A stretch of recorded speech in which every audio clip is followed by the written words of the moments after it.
ఇవాళ తెలంగాణ భవన్లో బీఆర్ఎస్ ఎమ్మెల్యేలు ఎమ్మెల్సీలతో గులాబీ దళపతి కేసీఆర్ భేటీ కాబోతున్నారు. బడ్జెట్ సమావేశాల్లో అనుసరించాల్సిన వ్యూహాలపై ఎమ్మెల్యేలకు ఎమ్మెల్సీలకు దిశానిర్దేశం చేయబోతున్నారు ఆయన. ఈ నెల 25న ప్రతిపక్ష హోదాలో తొలిసారి అసెంబ్లీకి కేసీఆర్ హాజరు కాబోతున్నారు.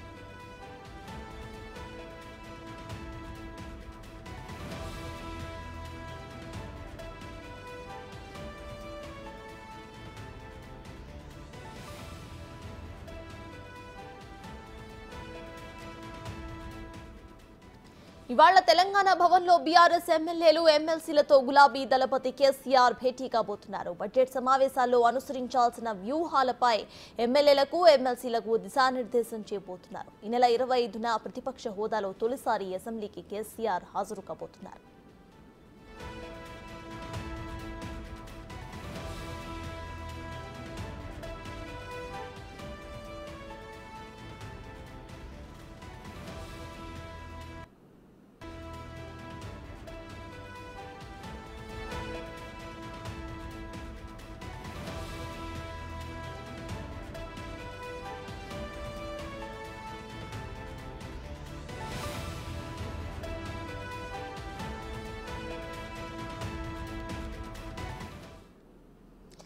ఇవాళ తెలంగాణ భవన్లో ఇటు బీఆర్ఎస్ ఎమ్మెల్యేలు ఎమ్మెల్సీలతో కేసీఆర్ భేటీ కాబోతున్నట్టు తెలుస్తోంది. ఇవాళ మొదటిసారి ఆయన అసెంబ్లీకి కూడా హాజరు కాబోతున్నారు. ఇదే విషయంపై పూర్తి డీటెయిల్స్ ను మా ప్రతినిధి సైదులు అందిస్తారు. సైదులు చెప్పండి, ఇవాళ మొదటిసారి కేసీఆర్ అటు అసెంబ్లీకి హాజరు కాబోతున్నారు కాబట్టి వాళ్ళ వ్యూహాలు రచిస్తున్నట్టు కూడా తెలుస్తోంది. అటు భవన్లో ప్రెసెంట్ అప్డేట్స్ ఏంటి?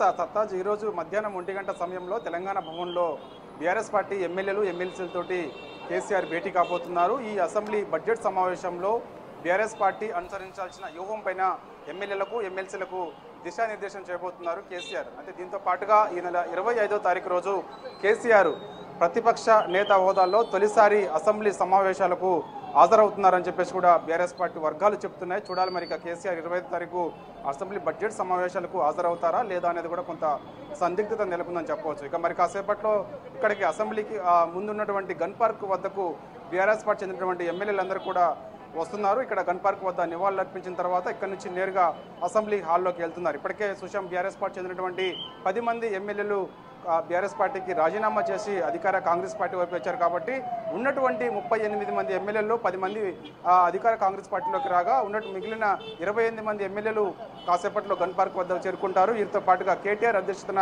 గన్ పార్క్ వద్ద నివాళులు అర్పించిన తర్వాత వీళ్ళు నేరుగా లోపలికి వెళ్తారు. అయితే ఈ అసెంబ్లీ బడ్జెట్ సమావేశాల్లో మొదటి రోజు ఇక్కడ కంటోన్మెంట్ ఎమ్మెల్యేగా ఉన్నటువంటి లాస్య నందిత రోడ్డు ప్రమాదంలో అకాల మరణం చెందింది కాబట్టి ఇక మొదటి రోజు సంతాప తీర్మాన సమావేశం ఉండబోతుంది. సంతాప తీర్మానం సమావేశం తర్వాత వెంటనే బీఏసీ సమావేశం ఉంటుంది కాబట్టి ఈ బీఏసీ సమావేశానికి ఇటు హరీష్ రావు హాజరవుతారని చెప్పేసి కూడా పార్టీ వర్గాలు అయితే చెప్తున్నాయి. అయితే హరీష్ రావు బీఏసీ సమావేశానికి హాజరైన తర్వాత మిగిలినటువంటి ఎమ్మెల్యేలందరూ కూడా ఇక్కడ నుంచి అసెంబ్లీ నుంచి నేరుగా తెలంగాణ భవన్కి వెళ్తారు. అప్పటికి అక్కడ కేసీఆర్ వచ్చి ఉంటారా లేదంటే ఎమ్మెల్యేలు వచ్చిన తర్వాత కేసీఆర్ నందినగర్ నివాసం నుంచి తెలంగాణ భవన్కి వస్తారనేది కూడా మరి కాసేపట్లో మనకి క్లారిటీ రావాల్సి ఉంది. ఇక మధ్యాహ్నం 1 గంట సమయంలో తెలంగాణ భవన్లో ఉన్నటువంటి ఎమ్మెల్యేలతోటి కేటీఆర్ అయితే భేటీ కాబోతున్నారు. ప్రధానంగా వాళ్ళు ఇటు నిరుద్యోగ సమస్యని ప్రధాన అంశంగా తీసుకొని ఖచ్చితంగా ప్రస్తావనకు తీసుకురావాలని చెప్పేసి కూడా భావిస్తున్న నేపథ్యంలో చూడాలి ఇక ఏరే అంశం ఏది లేదు. మరి ఇక కేసీఆర్ ఒకవేళ అసెంబ్లీ సమావేశాలకు హాజరైతే మాత్రము చాలా అంశాలు అంటే తెలంగాణ రాష్ట్రం ఏర్పడిన తర్వాత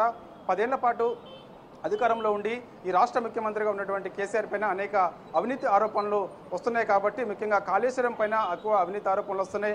అదేవిధంగా యాదవ్ సోదరులకు ఇచ్చినటువంటి గొర్రెల స్కీమ్ ఏదైతే ఉందో అందులో పెద్ద ఎత్తున స్కామ్ జరిగిందని చెప్పేసి ఇప్పటికే ఈడీ గుర్తించింది. అదేవిధంగా ముఖ్యంగా సంచలనం రేపినటువంటి ఫోన్ ట్యాపింగ్ వ్యవహారం ఏదైతే ఉందో ఆ వ్యవహారం పైన కూడా ఖచ్చితంగా కేసీఆర్ సమాధానం చెప్పాల్సి వస్తుంది. ఎందుకంటే అధికార కాంగ్రెస్ పార్టీ కూడా డిమాండ్ ఎక్కువగా వినిపిస్తుంది.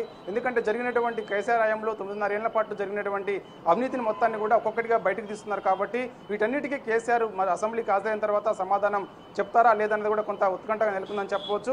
ఒకవేళ కేసీఆర్ ఈ నెల 25వ తారీఖు బడ్జెట్ రోజు ఆ రోజే బడ్జెట్ ప్రవేశపెడతారు కాబట్టి వరుసగా కేసీఆర్ కాక బడ్జెట్ సమావేశాలకు హాజరైతే మాత్రం ఏదో ఒక రోజు ఖచ్చితంగా వీటన్నిటికీ సమాధానం చెప్పాలి. ఇక మరుసటి రోజు ప్రతిపక్ష నేత హోదాలో ఉన్నటువంటి కేసీఆర్కు ఖచ్చితంగా ఆయన ఎంతసేపు మాట్లాడినా కూడా మైక్ ఇచ్చేందుకు సిద్ధంగా ఉన్నామని చెప్పేసి మొన్న 2వ సెషన్స్లో సీఎం రేవంత్ రెడ్డి అసెంబ్లీ సాక్షిగా చెప్పారు కాబట్టి ఎంతసేపు మాట్లాడినా సరే కేసీఆర్కు మైక్ ఇచ్చేందుకు సిద్ధంగా ఉన్నది అధికార కాంగ్రెస్ పార్టీ. సో ఇక కేసీఆర్ ఖచ్చితంగా వీటన్నిటిపైన సమాధానం చెప్పాల్సి ఉంటుంది కాబట్టి సో చూడాలిక ఏదైనా సరే కేసీఆర్ కాక అసెంబ్లీకి హాజరైతే మాత్రం ఈసారి 3వ సెషన్స్ అసెంబ్లీ మాత్రం వాడివేడిగా కొనసాగే అవకాశం కనిపిస్తుంది.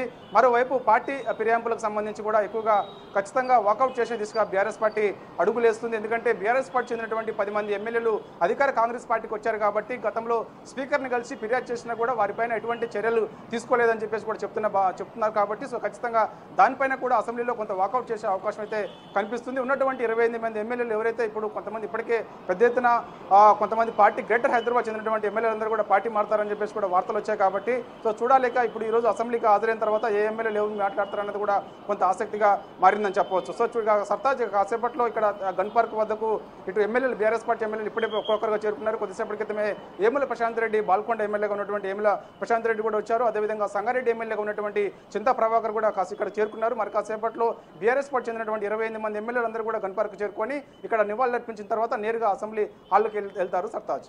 Right, thank you Saidulu.